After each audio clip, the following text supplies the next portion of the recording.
Welcome to Luca is a Billionaire, where the only thing I invest in is your answers. You're signed in and ready. Open Google My Maps and pick the map you want to share. Once done, confirm you own the map or have edit rights, because ownership controls visibility and permission. Next, click the blue Share button in the map header to open sharing controls. This is the first actionable step. Make sure to pause here if you need to add collaborators' Google accounts.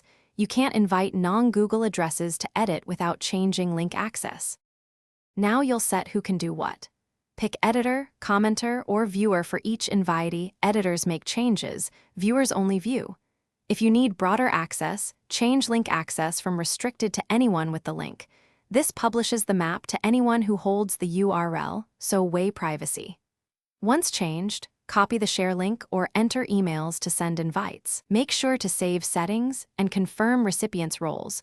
Before closing the dialog, finish by distributing the map.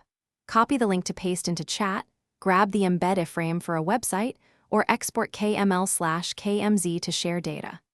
If someone needs full control, transfer ownership in the share dialog. Ownership changes affect billing and Google Drive storage.